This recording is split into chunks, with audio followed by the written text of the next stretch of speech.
Hey guys, you're watching the one and only. My name is AJ. Welcome to a game that I am so addicted to that I'm going to have to make a video or two on it. It's called Evolution. Remember, a little while back, one of my managers at work gave me an alpha code to Scorn. We played through that. We really enjoyed it. Well, he's given me a beta code to Evolution, which is this game right here. It's a card game, which instantly grabbed my attention as I play a lot of Hearthstone off camera. I watch a lot of Hearthstone and just generally really do enjoy card games.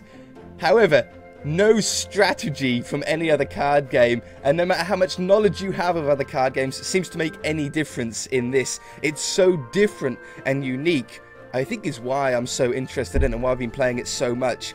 I'm not good at the game. I'm not going to say I'm good at the game. I can win on the hardest difficulty, but not consistently. It's really, really difficult. I want to go through the tutorial today so you guys can understand like the basic concept of the game and the basic sort of rules of which the game works, and then next episode we'll do an actual game and see what you guys think of it. I don't think you can download this anywhere at the moment. I got my beta code through Steam. I downloaded it through Steam, so that's where the game I know will certainly come out when it does come out. It only has a single player mode at the moment. I expect these empty tabs here will be something else eventually. I really, really hope that they get a multiplayer mode in really soon, because playing against the AI is all fun and great and everything, but playing against other people is going to be mental. You're going to be able to do so many more strategies against a real person than you can against an AI. So I hope they really get that in soon. If I click the tutorial here, we just click on the start. This apparently, I didn't know, apparently was a board game at one point, because he says right here, first let me know, have you played the Evolution board game before? I have never played the Evolution board game. I've never even heard of it. In fact, when I googled Evolution game, nothing came up. That is a small gripe, or a small, I think, misstep the developers may have with this game, and a struggle that they'll have in the future, is that calling their game Evolution does not make their game come up very high on the search results on anything. If you Google Evolution, nothing about this game is going to come up. You're going to get actual Evolution papers and things like that. If you go on YouTube and search Evolution game, I eventually found one video that had about 60 views, which definitely doesn't do this game justice. This game deserves a lot more attention than what it's currently getting, and hopefully, maybe, I can help with that. So yeah, that's one gripe that I have with it. I know they can't change it. They're going to call their game Evolution because that's what the board game was. They made a video game from that. I do have one other gripe that I'll get into, and I'll get that out of the way. So if I say, nope, it's been a while here, no worries. It all comes down to one thing: eating food. So this little green number on the left here is our population. This is the game board that we have here, and we have our deck of cards, and this is our first species. Look right here. Your species is hungry. So we've got one population, which means we have one empty spot right here. The bigger the number here, the more empty circles we have. This is a piece of food in the middle, so if we click and we drag him to that, he will eat it, and that gets full. That means that our board is complete. You know, we fed all of our species. It's all great. So if we grab one of these cards now, obviously it's given us two of the same cards.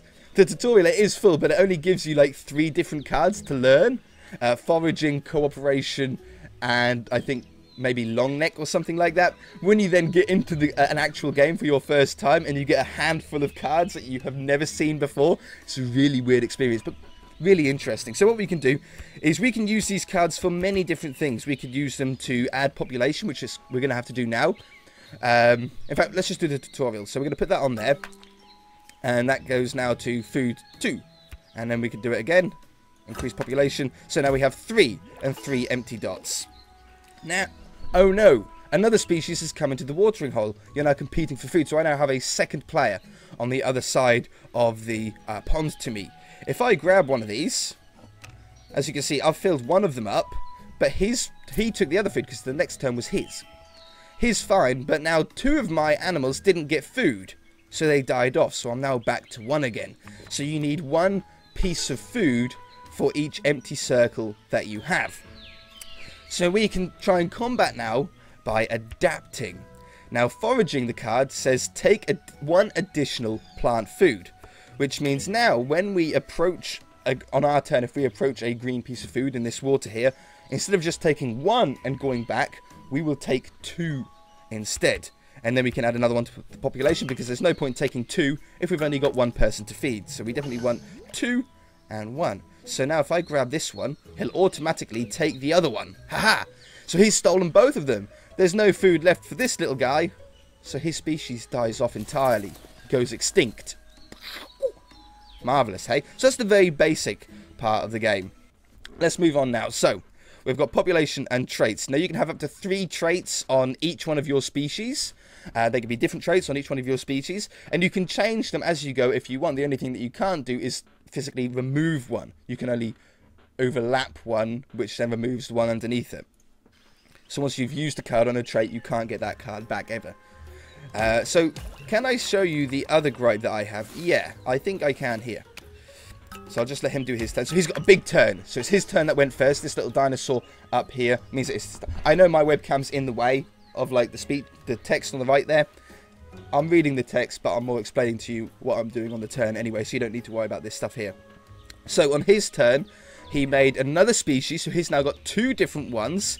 He made them both 2 population, and he put a trait on one. Now, we can't see what that trait is until the actual turn begins, rather than this pre-turn card stuff. So, we've now got a handful of cooperation. If I dump one of these into here, which it wants me to do, I've now got 2 species. It now wants me to dump one over here as well, so we'll do that. And now it's saying that we can use the cooperation card as a trait. So it says, every feeding, share 1 food to the right. So make sure you always put these on your leftmost species. So we're going to put that one there. And we've got 1 more left, so we'll put this one here. So now, as we'll see, when we use this one to grab our food, so he grabbed 2 because that's what that trait was. I've got 4 left. If I use this guy, he'll grab 3 because he's going to grab 1 for himself. Then he's going to grab 1 for this trait to move it right, and he'll grab 1 because this one has a cooperation to feed it to the right. So in 1 turn, I'm going to be able to feed all 3 of my guys. 1, 2, 3. And as you can see, it passed it down and then down again, which means all our guys survived, but one of his died because he had 2 population but only 1 food left. Ooh. Hope you guys are sort of thinking about strategies and tricks that you can do to, you know, fool and put your opponent into a trap. So now we've got these numbers at the tops of the cards. See, I've got -2, 0, 1, 3, 7, and 8. Oh, while we're here, let me just talk about this gripe. See this HUD at the bottom here that says play your food card now? This blocks the way of what the actual cards do. Now, that's not too much of a problem once you know the cards from the pictures, but it's a little annoying that you have to sort of go over it to be able to see what the card does. I would like, if that bar wasn't there, I could just see them anyway, or just see enough of it. The other thing is this HUD also covers the very most bottom left and the very most bottom right of the card. As you can see, I can't see the bottom right. I can't use my mouse, but like just behind where my mouse is to the right there, I can't see the bottom right, and I can't see the bottom left. In the tutorial, this doesn't matter, but in the actual game, in the bottom left and bottom right actually have like little coloured logos that tell you if it's an aggressive type card or a passive type card. It's not a huge important factor, but it is just something that if they're going to put something in that tells you more about the card, then make sure that the players can see it. Apart from that, I have no other gripes with the game. Apart from it's ridiculously hard. So, this is going to determine, the number in the top left corner is going to determine how much food we're going to contribute to the watering hole. So if I put this one in, I'm actually going to take 2 food away before the game starts from the watering hole. If I put this one in, I'm going to put 8 food in. So if you put a little amount of food in, you're risking not being able to feed enough of your species. But if you put a lot of food in, you're making it easier for the other species, the other teams, to be able to get enough food to feed all of their species. So how do you balance it? Let's just, for the moment, let's go with 3. So we've contributed, we can look at this card, it says your contributor is 3. So we know that at the beginning of the game, there's going to be at least 3 food in, well, potentially at least 3 food in this watering hole. If he's put in a minus number, then it's going to take it away. But they usually put positive numbers in there. So we're going to probably have more than 3. The first player marker is a huge factor in this game from what I've seen so far. Where the position that you play makes a huge difference to the turn, and each turn, like poker, the person who goes first changes. So it's me going first now, which gives me a huge advantage because that means that all of the food in the watering hole on my turn, I can go for first. If you're last and you're playing against 3 other players, so it's 4 of you in total, going last can be really risky, because what happens is that if there isn't enough food left, you're going to kill your own board. So, can we do what we want here? You can now choose how to adapt this round. So we can do whatever we want here. Well, we've already got 2 corporations, so I think if we add any card to go onto population here, and add a foraging. Now he'll grab 2 to feed himself. He'll grab 1 to feed this guy. And he'll grab another one. So he'll take 4 all in one go to feed that last guy. Now I can, if I want to, just end the turn there in the real game. It hasn't got an end turn button on the tutorial. But I could end the turn there and be happy with that. Not always a good move, because although you're keeping cards back ready for next turn, your score is calculated each turn by how many food you collected that game. So I've collected 3 so far in the tutorial. Let's add a foraging onto him. And let's add then a corporation and add another species there. Okay? So I can also undo and redo it again using this button. I can go back as far as I want as well. But let's go that and that. Okay? End turn. Let's see how this goes. We didn't put much food into the middle, so we might kill off our own species here. So how much do we get? Okay, we got 7. He put 4 in. I put 3. Obviously, we're going to start with the left, and I'm going to grab 1, 2, 3, 4, 5. Boom. So then we're all done. Let's try and break that down if the game will let us. So we grabbed 2 because of foraging from this first guy, and a 3rd one because of cooperation to feed this guy. Then he grabbed another one because this one has cooperation, and another one because this had cooperation. It's a very powerful combo. Cooperation is very, very powerful, but only if there's no aggressive people on the board, which we'll learn about soon. So a round consists of selecting the food card, which we do first, playing our card, revealing how much food there is to eat, and then the feeding begins. So let's put in as much as we can. Let's put in 4 in here. Okay. If you're never unsure of where you are, it'll say down on this part of the thing. It says your turn, play your trait card. So we can do what we like here. He's got 2 population on each one. We know he's got foraging, but he's added 2 more traits. There's not really much more that we can do, in all honesty here. We would want some different cards, but we could definitely add another cooperation on there. We could add another foraging on there. We could add that one and that one. And I mean, why not? We'll just put that on there for now because we're just trying to get on with it. Ack! Your opponent went first and gobbled up all the food. 1, 2, 3, 4. I've only got 2 food left. What do we do? Now it's up to you how you want to take this turn. You can either try and save your strongest species, or you can try and save the most species. So next turn you've still got a lot that you can upgrade. We're just going to click on this first one here. We're going to feed him. He couldn't pick up any more to pass on. Poof, 4 of our species die off.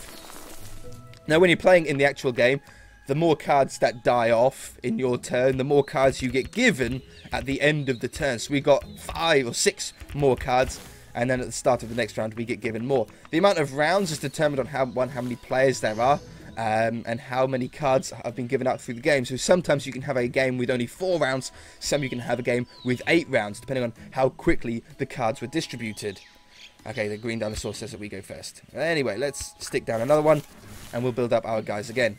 I think that this will change here now. What we got? Time to adapt. Add as much population as you think the ecosystem can support. Well, I put 4 in. We know that we're getting 2 from here, and we know that it's going to cooperation to the right. So let's not add people to the left, because that might not be the smartest thing. We'll add 1 here. We'll add a population to him, so he's now got 2 as well. And we'll make sure that we don't need to make sure basically we need, so at the moment it's going to go 1, 2, 3 because he's going to grab 2 for himself. He's going to have 1 to pass there, and then we'll need to have a second turn for that one. Soon as though we're sort of getting the hang of the tutorial, let's just run through the rest of it. So he added 3. It's a bad turn. I wouldn't recommend doing this turn in the game. I can grab 1, 2, 3. It's now his turn. He grabs 1, 2, 3, 4, 5, and oh dear, he ended up taking all of it. So 1 of his guys died, and 1 of my guys died. Boom. If you get no population on the species, obviously the species becomes extinct. I think you guys would have gathered that by now. Alright, we've got a new card now. We've got Long Neck. Drats, we eat last again, because obviously he's going first. We've got a new trait that can help though. A long neck can reach food outside of the watering hole. Now it doesn't mean that there's going to be food on this dark bit. It means it's basically going to pull one piece of food out of the air, if you like. So if we put a long neck on... Oh, we've got to put a card in the middle first, obviously, yeah. Let's just put 4 in the middle so we've got as much food as we possibly can here. He does his turn. Alright, so he's really built up. He's got 4, 3, and 2 on population and added another trait. This long neck, though, before feeding, receive 1 free plant food. Now, if I put that on here, before the food gets put, or maybe just after the food gets put in the middle, I can't remember which exactly way round the order is, but it doesn't matter. He just grabs 1 food out of the air. A food that isn't out of the middle portion that we're going to put here. But because we've got foraging, he's actually going to grab 2 because he's going to be before feeding begins, receive 1 free plant food, but then foraging synergizes with that and actually takes 2. So we're going to get 2 before the game even starts. And then when we feed with him, he's going to cooperate down to the right. So we definitely want to add 2 on here because he's going to get 2 at the beginning of the game. Then the first move that he takes is going to take 2 and feed 1 down to this guy. Let's add foraging and a cooperation on there to feed down to this guy down here. Let's just go crazy, shall we? Let's add another long neck on there. And then add 3 on that. And do something like that. So this is going to be a crazy turn at the beginning here, look. Boom, boom, boom, boom, boom. And he fed 1 as well. So we didn't actually play as optimized as we possibly could. Before this food even went into the middle here, we ended up doing 2 food on our first guy, 3 on the second, 1 on the third, and 1 on the fourth. I could have played it a little bit better by actually giving more population to this guy, but that's sort of a problem that we'll find out during the game rather than during this tutorial. Alright, so we kept all of our species even though we didn't even touch the food in the middle. Long neck can be very, very powerful. Okay, let's, last round. There isn't enough cards to do another round, so it just ends off the game at the end of this one. Let's put a long neck in the middle just to get rid of it. Now, what did we do wrong then? So it went... He played left from right, so he grabbed 2 food, which filled up this guy. Then he... Did he grab a third one and pass it down? And then he grabbed 1, 2 and filled himself up. So if I add another one on there, I add 2 on here. In the actual game, you have to be careful what cards you're using to put onto these. And then we'll grab that one, and why not just put 1 on there. Probably not going to be enough food in the middle to support this move, but it doesn't matter. Boom, boom, boom, boom, boom, boom, boom. And he adds another 2 there. So, again, I should have put another population on there instead of there. If I put a population on here, it would have meant that this guy would have been full, and this guy would have been able to feed his third one that he's going to get down to there. But it doesn't matter, we're still in pretty good shape. As you can see, we're grabbing a load. We've got loads more plant than he does. All his species pretty much die off. He's back to sort of square one. And we grab 8, 9, 10, 11. Boom. Tokens that go into our bag. So, that should be the end of the game. You won. Simply smashing for a new work for a new biologist. Your score is all the food that you ate during the game. So this, 31, which is here, 31, plus your ending population. So that's the amount of like these empty dots, or the numbers of the green numbers added together. So I think it was like 44221 or something like that. Ended up being 11. So it's 31 plus 11 plus the amount of traits in place. So the amount of cards that I've got on here, the like adaptation things that we've got added together, which ended up being 8 different ones, giving us a total of 50 points. He only ended up with 28. He only ate 21 food, only had 3 population at the end of the game, and only had 4 traits at the end of the game. Sick, right? Pretty interesting. Now, we're moving on to the next watering hole here. This might be a long video, but I think it deserves it. I think this game could be really, really popular. I think it could be really, really good. Hopefully they'll add more cards and multiplayer and stuff eventually. Let's, what do I want to do? I think I'm going to add a foraging in the middle here because I think I want a second cooperation. Now, your first turn can really easily determine if you're going to win the game or struggle to win the game. The best tactic that I've found so far is to make 2 species on your first turn and have a 2 population and a trait on your first one. So the best move, I would say, for here would be that. That's the move that I would do in a game. I always have the left one, and the AI seems to make this play quite a lot on their first turn. Also, having 2 population on the first one with a trait, and then like a dummy guy, hopefully, well, in this case, it's been beneficial because we're passing a food down anyway. So instead of taking 3 turns to feed our guys, we're only going to take 2. But what's this? He's just gone carnivore. This is what the next tutorial is. So, a carnivore, it will probably tell us. Yes, zounds, a carnivore. Hover the cursor over the carnivore trait to learn its ability. So it says, must attack and eat other species. Now, this doesn't necessarily mean opponents. If it can't eat opponents, it will have to eat its own other species that might be herbivore. You know, like if he had one here and if he had one here. They have to eat, though, during their turn. If they don't, they die off the same as our guys do, our passive guys do, or our herbivores, if they don't eat the green stuff. Now, their attack, if we hover over the guy, see, our guys are glowing now with a little golden thing around it. It means he can eat both of us. If they've got a golden glow around them, it means he can eat us. Now, his eating stat is determined by if he's got more health, which they haven't shown us yet, which is the blue one, than us. Anyway, let's eat 2 of those and pass 1 down. He's going to eat one of my guys. He's going for that one. I can no longer obviously eat a second one. Boom, boom, and he'll eat my 3rd guy as well. And oh no, he wiped out my species. Now we can defend against that in a real game. Hopefully they'll show us a bit of how to defend. I can't remember the tutorial that well. It's been a little while since I've done it. Right, so he's going first. Hopefully now we can defend against this. Doesn't look like it. Well, there is one thing. Carnivores can't eat plant food. They can only eat other things. So that means all the food in the middle is going to be mine. So I can put in as much or as little as I want. Well, I might as well put in... Let's put in 5. I don't put too much in. Or you don't... In a real game, you wouldn't want to put too much in because obviously you could have other players as well. Now, the health has come in. So he's got a health or a body size, they call it. I just call it health because that's just... makes more sense to me. But he has a body health or a body size of 2. If we've got a smaller body size, it means he can eat us. But they can only attack body sizes that are smaller than ours. So if ours is 2, he can't eat us because it's the same. We're the same sized animal. And in this game, the same sized animals can't eat each other. They have to be a bigger animal and attack a smaller animal. So with these cards, we can do whatever we like with. So we can add a long neck on there to grab 1 straight away. Let's have a cooperation and a second one.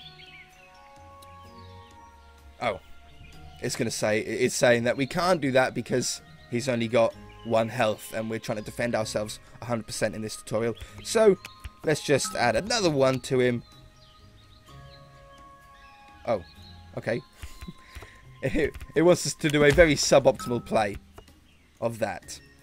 So now we've made 2 species and neither of them can be attacked by him. Tutorials, hey? They only want you to do 1 thing. So, he's already been fed from his long neck. We can grab that food for ourselves. Boom! He wiped himself out because he couldn't eat anything. He couldn't eat us. There was no one else for him to eat. Which means, poop, he went away. So that's one way that you can defend against carnivores. Another way that you can defend against carnivores is by defensive traits. We've got one here. Climbing. Let's stick 5 into the middle.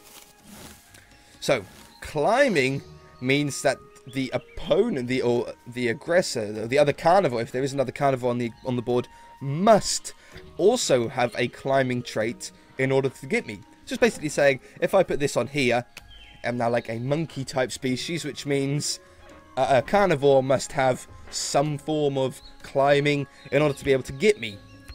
So we'll have that on there. We'll put climbing on that one too, so he can't be got. And it's a suboptimal play. This is like a bad way of doing your traits, but it doesn't matter. Alright, so look, we can pretty much tell from that he's building up another carnivore. He built up the body size really quickly. He put some attack on it. We knew that, you know, we were going to be in trouble. Fortunately, though, he doesn't have any climbing ability, no climbing trait, so he couldn't attack our guys. And our guys filled up because he had long neck, which fed himself, and he had cooperation, which fed the guy to the right. So we didn't even have to get anything from the watering hole. We were actually completely set up and done for our turn without even having to do anything. So there's already 15. This is the amount of food that we've got in the middle already. So I don't need to put many. Let's put in foraging. So we've got carnivore now. We can make ourselves a carnivore and go on the aggression. Sometimes this can be good, sometimes not so much. So let's make this guy. He's turned red. He's now going to be a carnivore. Now the other opponent doesn't know that we're a carnivore yet. We can give it away by adding a bunch of body mass, which we're going to have to do because this guy's got 2 body size and all of his guys do 2. So we're going to have to add some body size onto that in order to be able to attack them. And let's add some attack on here too, so we can do multiple attacks. Each attack that we do is going to fill up 1. So if we want to attack multiple times, we're going to have to want a large population in order to be able to feed multiple times. End turn. Boom, he now turns into a carnivore. We hover over, we can see what we can attack. And there's a gold ring around our left one, so if we needed to, we could attack our own guy in order to survive. So there's 4 in the middle. He's going to take, because it's his turn first. Oh, and now what one should we take? Now, in the game, in a real game, I would recommend, at the moment, my tactics might change, my strategy might change, but I would want to attack one of these 2. This guy's already fed, so he can't take any more food out of the watering hole, but these 2 can, and if they take food out of the watering hole, it obviously goes towards their score. So let's stop him from getting 1 score this turn by eating him. We know this guy will take 1 out of the watering hole. We can now attack him as well. Now, in 2 turns, in 2 attacks, we actually ended up filling up all 3. How did we do that? Well, we had foraging. Oh, no, how did we do that? How did we do that? Because of the population? Maybe. I don't know. We filled 2 up by eating 1 guy. It doesn't matter. We'll move on. We'll figure that out in the actual game. There's loads of food in the middle, so I'm just going to put 0 in there. Let's build up our guy. Let's go. Boom. Boom. Boom. Boom. Being a carnivore is risky. You can no longer eat from the watering hole, indeed. So he's turned into a carnivore as well. What do we do?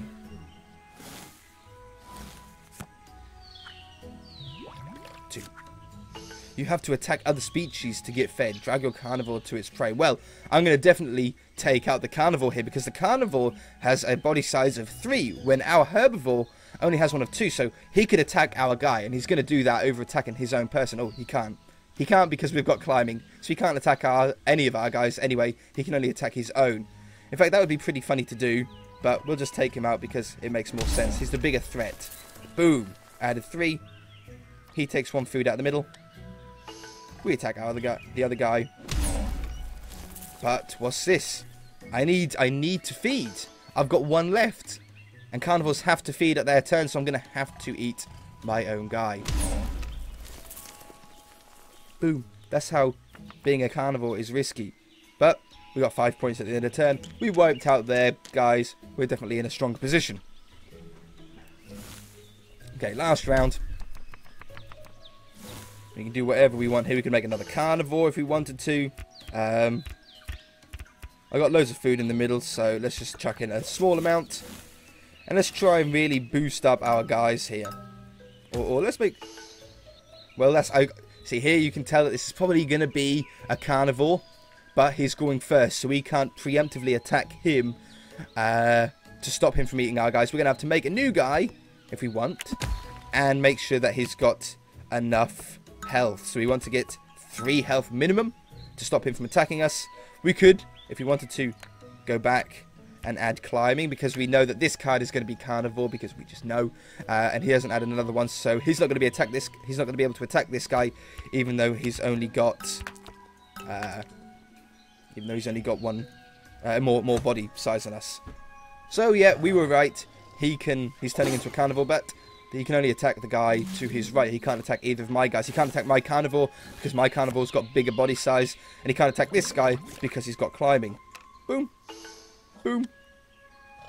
So he has to attack his own guy, which wipes him out. I, unfortunately, have to attack him. But that's going to fill up 3 of my spots, but not 2. So I have no choice but to attack my own guy twice. 1, and 2. Unfortunate, but carnivores have to eat. Alright, and we win again. So we got the score is food plus population plus traits. So he only ended up with 8 food because he had no population at the end of the game, and which means he had no trait. Okay. What else do we have? Is there anything more? I think that's it for the tutorial. That is it for the tutorial. It's really, really fun. I think it's actually a really good tutorial. It teaches you the very basics of what you need to know. And then lets you figure out the rest when you get into an actual game. We're going to get into an actual game next episode. There's nothing else really in the menu here. I click this, I can choose what species, what logo I want to have. You start off by default as this. There's a few different ones. I love these little sketches, like little concept art as well around. But it looks like they're going to possibly add more in the future. Oh, he's so cute. I'll just always use the dragon. That's what it starts off as. It's a powerful creature. Help doesn't work. You can't click help. And in the settings here, we have music, sound, your resolution, full screen on. Advanced settings is like 1 click to play your food, and graphics you can just change so they like move or not. I don't really know what it does, to be honest. I've never even bothered doing it.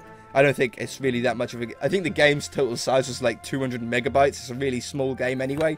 But yeah, if you enjoyed it, hit that like button. I really do appreciate it. I think you guys will enjoy this game when it comes out. I don't know when it comes out. I can't seem to find much information at all on the internet about the game. It was a Kickstarter game, so hopefully you'll be able to find it on there. If I can find it on there, I will add it to the description so you guys can check it out. Hopefully that'll have some information on possible release dates and more information about the game. But yeah, see you guys. Remember, hit that like button. If you haven't already, then feel free to subscribe. We shall see you in the next video.